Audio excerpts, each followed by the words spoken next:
계속해서 예수님께서 마지막 때에 대한 이야기를 하시는 것을 보게 됩니다. 먼저 우리가 이 말씀을 계속 읽을 때 헷갈리는 게 하나 있습니다. 예수님께서 말씀하신 이때는 과연 어떤 때일까?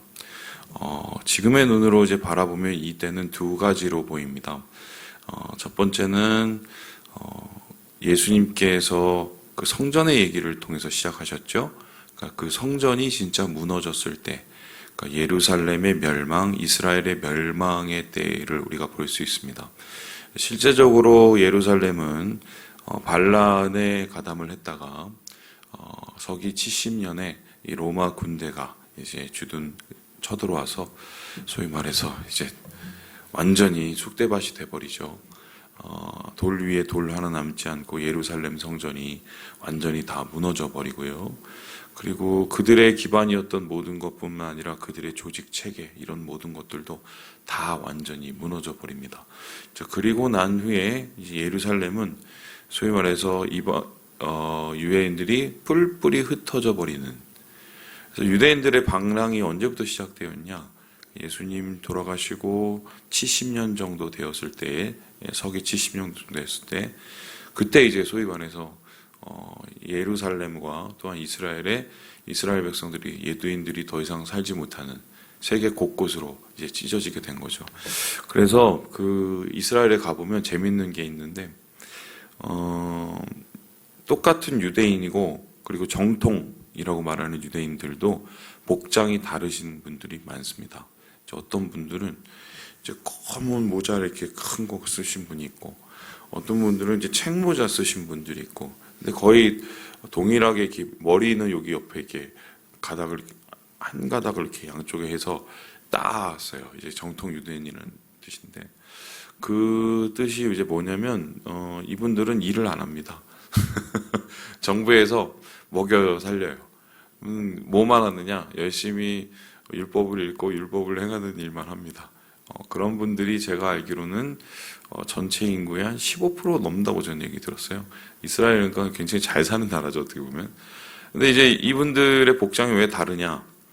이제 거기 이제 이스라엘 이제 그 뮤지엄 그러니까 박물관을 가보면 이분들이 어디에서 흩어져서 어떻게 살다 왔는지가 이제 다 보입니다. 이때 이제 그 동구권 쪽으로 밀려가셔서 거기에서 러시아 쪽으로 아예 가서 사신 분들이 꽤 많았습니다. 그 러시아에 사셨던 분들은 춥잖아요. 그러니까 털모자를 이렇게 큰 걸 이렇게 쓰고 다니세요. 그래서 검은 옷에 털모자. 그분들은 또 복장이 좀 그래요. 반면에 이 서구 쪽에 머물렀던 분들, 그러니까 유럽 쪽에 머물렀던 분들은 이제 책모자 이제 많이 쓰시고, 그러니까 그런 곳에서 완전히 2000년 동안 이제 찢어서 살다가 1947년인가요? 그때 이스라엘을 건국을 유엔에서 인정해 줬었을 때 한 명씩 모여들어서 그 나라가 이제 세워지게 된 것이죠. 얼마나 대단하냐면 이 당시에 이 사람들 말도 다 달랐고, 이 당시에 문자라는 것도 사실 없었었는데, 그 성경에 쓰이는 이 히브리어를 다시 재조합해서, 그리고 그것을 새롭게 이제 언어로 바꿔서 지금 만든 게 히브리어 지금 이스라엘어입니다. 그러니까 2000년 전의 언어를 지금 다시 되살린 거예요. 그리고 그거를 지금 공식적으로 쓰고 있는데, 이 모든 비극의 시작이 된 게 바로 서기 70년 예수님께서 오늘 말씀하시는 이 종말의 때에 이루어지게 된 거죠. 한번 우리가 살펴볼까요? 14절의 말씀을 같이 한번 읽어보도록 하겠습니다. 시작. 멸망에 가증한 것이 서지 못할 것에 선 것을 보거든 읽는 자는 깨달을진저 그때 유대에 있는 자들은 산으로 도망할지어다. 이 멸망에 가증한 것이 세워졌다. 이때가 이 70년대 이 티투스 왕이 장군이 와서 예루살렘 성전을 다 무너뜨리고 거기다 로마 깃발을 세우세요. 로마 깃발에는 여러분 아시겠지만 이제 독수리가 이렇게 딱 그려져 있지 않습니까? 그래서 그 제국의 깃발이 세워진, 소위 말해서 황제 숭배와 세상을 주관하는 이 로마 제국의 평화, 그러니까 전쟁을 통한 평화죠. 그 평화가 이루어진 그때가 바로 예수님께서 말하시는 이 모든 환난과 마지막 때 끝에 대한 첫 번째 이야기가 여기서 나타나게 되는 것입니다. 그리고는 두 번째, 오늘 말씀을 볼 때 두 번째 이때를 생각할 수 있는 때가 있는데, 앞으로 오지 않는 때, 언제입니까? 예수님께서 이 땅 가운데 다시 오실 그날, 재림의 때입니다. 우리 함께 우리 26절의 말씀을 같이 한번 읽어보도록 하겠습니다. 26절입니다. 시작. 그때에 인자가 구름을 타고 큰 권능과 영광으로 오는 것을 사람들이 보리라. 그러니까 예루살렘 성전이 무너진 그때가 이스라엘의 종말, 더불어서 세계의 종말을 또 상징하는 얘기가 나옵니다. 그 세계의 종말은 언제입니까? 세상의 끝, 바로 하나님의 심판이 이루어지는 날. 그 심판이 이루어지는 날의 가장 큰 특징은 예수님이 이 땅 가운데 다시 임하게 된다. 그래서 다시 임한다. 그래서 재림이라고 합니다. 이 재림의 때에 어떤 일이 일어납니까? 주님께서 영광 중에 오시고 거기에서 끝나지 않고 27절에 보니까 자기가 택한 자들을 땅 끝에서부터 모으신다. 그러니까 하나님의 아들로 통해서 예수를 믿고 예수를 따르는 자들을 기억하시고 모으셔서 주님께서 이제 새롭게 만드는 새 예루살렘의 새로운 백성으로 삼으시는, 그러니까 이 심판의 날은 말 그대로 하나님께서 구원하시는 날이고, 그리고 새로운 출발을 이루어지기 위한 준비의 과정이라고 볼 수가 있는데요. 그래서 예수님께서는 지금 이 두 가지 때를 지금 상정하고 있어요. 그런데 이 표현들을 잘 보면 좀 되게 모호합니다. 앞에서는 분명히 예루살렘의 멸망에 대한 얘기를 하는 것 같다가, 뒤에서는 세상의 끝에 대한 얘기를 하는 것 같다가, 그래서 사실 이걸 분별하기가 되게 어려워요. 오늘 여러분 읽으신 이 메일 성경에는 어디를 이제 포인트로 쓰였냐면, 예수님이 말씀하신 이 마지막 때를 예루살렘 성전이 무너진 때를 라고 생각을 하고 이 이야기를 이제 풀어냈습니다. 이렇게 볼 수도 있고요. 반면에 오늘 또 여기 쓰여진 이 이야기는 어떻게 해요? 예수님이 다시 오실 재림의 때, 이 세상의 끝에를 보고 또 해석을 하려는 방법도 있습니다. 자, 그런데 질문을 해보는 거죠. 왜 예수님께서 이렇게 모호하게 얘기를 했을까요? 모호하게 얘기했을까요? 이유가 뭘까? 뭐 여러 가지 이유가 있겠지만 중요한 이유가 하나 있습니다. 뭐냐면 예루살렘의 멸망의 모습이나 그리고 세상의 끝의 모습이 크게 차이가 나지 않기 때문입니다. 물론 이제 예루살렘의 멸망은 예루살렘 한 곳에 국한이 되어서 이스라엘 한 곳에 국한이 되고, 유대인의 멸망, 한 민족에 국한이 되는 거죠. 그런데 그들이 느꼈을 그때의 공포와 그때의 반응과 그때의 여러 가지의 그들의 격한 감정들이 사실은 확대되는 게 그게 바로 예수님이 다시 오실 마지막 때의 모습이라는 겁니다. 그러면은 예수님께서 지금 성전이 무너지는 날에 어떤 일이 일어날 것이며, 또한 그때 믿는 자들에게 어떠한 태도와 어떠한 삶의 모습이 필요한지를 얘기하셨다면, 그 모습이 바로 지금 우리 말세를 살아가고 주님의 재림을 기다리고 있는 오늘 우리에게도 똑같이 적용될 수 있다고 보게 되는 거죠. 그래서 이게 언제인가를 따지기에 앞서서 우리가 그렇다면은 주님이 오시는 그 마지막 때에 어떠한 모습으로 그것을 기억하고 그것을 기다리고 그것을 우리가 준비해야 되는지, 영적인 교훈과 의미를 찾아보는 것이 이 말씀을 전체로 읽기에 훨씬 더 유익하다고 볼 수 있겠습니다. 자, 그렇다면은 이 말을 저는 좀 반대로 한번 읽어보겠습니다. 주님이 다시 오실 그때 도대체 우리는 어떻게 준비를 해야 될까? 그때 우리는 어떤 일을 겪게 될까 얘기를 했었는데, 처음에 이야기는 매우 좀 부정적이죠. 우리 함께 19절의 말씀을 같이 한번 읽어보도록 하겠습니다. 시작. 이는 그 날들이 환난의 날이 되겠습니다. 하나님께서 창조하신 시초부터 지금까지 이런 환난이 없었고 후에도 없으리라. 지금 예수님께서 마지막 때의 모습을 얘기하실 때 환난이 닥친다라고 합니다. 그런데 그냥 환난이 아니라 어떤 환난이죠? 이전에도 없었고 이후에도 없는 환란, 한마디로 대환란이라고 합니다. 대환란. 이스라엘 백성에게 있어서 성전이 무너진 70년이 왜 대환란이었을까? 그 후에 2000년 동안 이스라엘 백성이 없어요. 거기에 사는 사람이 아주 극히 드물었단 말이죠. 그 전에는 뭐 기껏 해봤자 70년 바벨론 갔다가 다시 돌아오고 이건데 2000년을 이렇게 돌아다닐 때 상상도 못하게 된 거죠. 완전히 절멸 수준이었단 말입니다.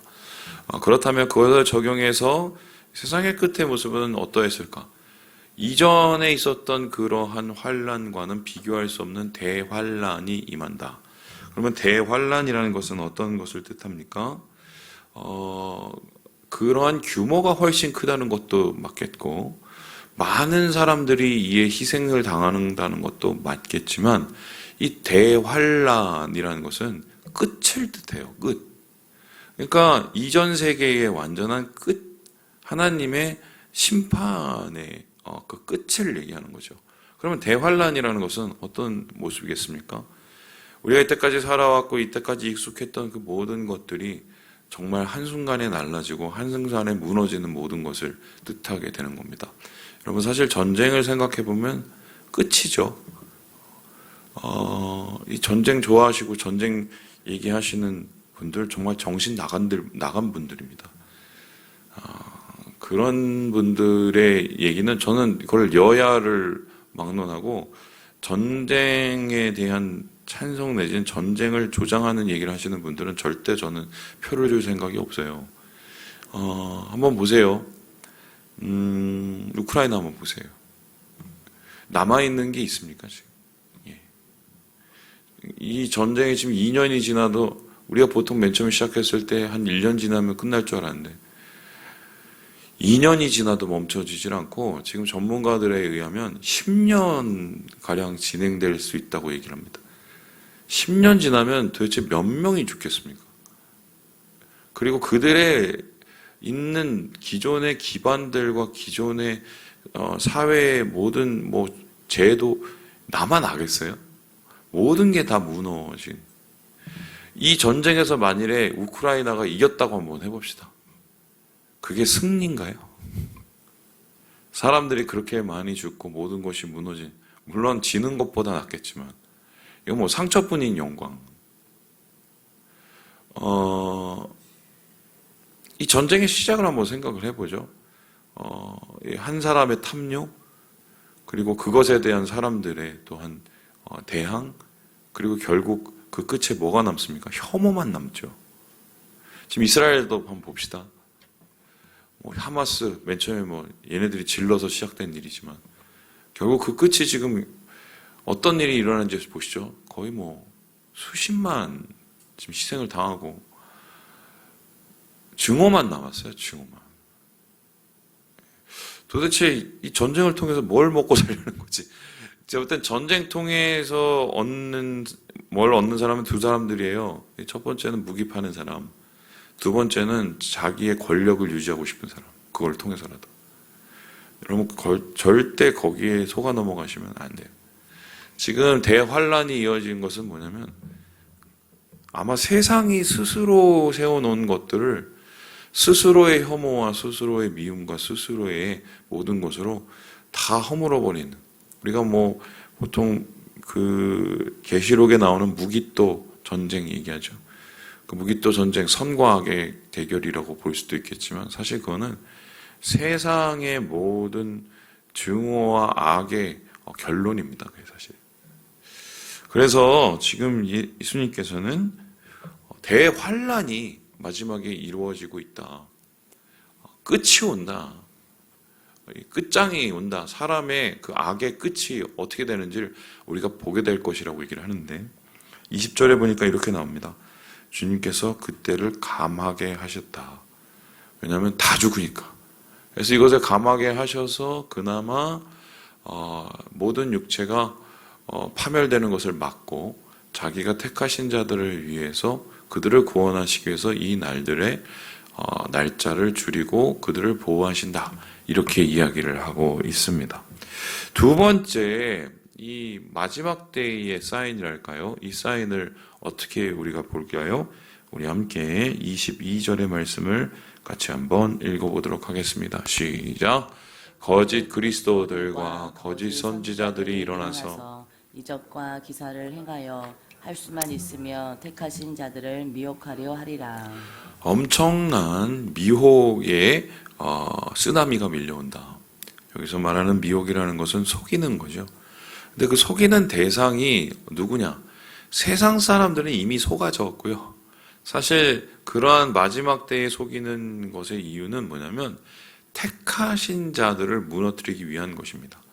이 택하신 자들이라는 것은 지금으로 따지면 예수 믿는 사람들인데, 심지어 이 마지막 때에 여러 가지의 미혹이 일어나서 예수 믿는 사람들까지 그 미혹 때문에 믿음을 잃어버릴 수도 있다는 거예요. 그러면 그 믿음을 잃어버리게 만드는 미혹은 어떻게 일어나느냐? 거짓 그리스도들과 거짓 선지자들이 일어난다. 여러분, 거짓 그리스도는 누구고 거짓 선지자는 누굽니까? 먼저 거짓 선지자는 뭡니까? 선지자는 하나님의 뜻을 얘기하는 사람들이죠. 근데 거짓 선지자 그러면 하나님의 뜻을 가짜로 얘기하는 사람, 진실이 아닌데 하나님의 뜻을 호도해서 가짜로 얘기하고 자기의 말을 하는 사람들이죠. 저는 여기에 정확하게 얘기할 수 있는데, 소위 말해서 지금 정치하시는 전 무슨 목사 그리고 기타 등등의 그런 분들 정신 못 차리면 거짓 선지자 되는 겁니다. 왜냐하면 하나님의 이름을 욕되게 만드는 거니까요. 그래서 이 거짓 선지자를 통해서 미혹이 되어서 믿음과 신앙을 잃게 되는 거죠. 믿음과 신앙을 잃게 되는 게 어떤 것입니까? 한번 보세요. 소위 말해서 예전에 무슨 태극기 들고 나온 그 집회, 제가 거기 가서 깜짝 놀랐어요. 그 보려고 간 것도 아니고 그쪽에 무슨 일이 있어서 누구 만나러 갔다가 봤는데, 연세 많으신 나중에 밥 먹는 거 보니까 장로님, 집사님 이러면서 먹던데, 십자가를 들고 십자가로 사람 때리던데요. 아니 무슨 빨갱이 잡는 것도 되게 중요한데, 그 십자가 때리고 있는 그 사람은 그 앞에 있는 전경들인데 전투경찰도 자기 손자들이에요. 그 예수 이름으로 십자가로 누가 때리라고.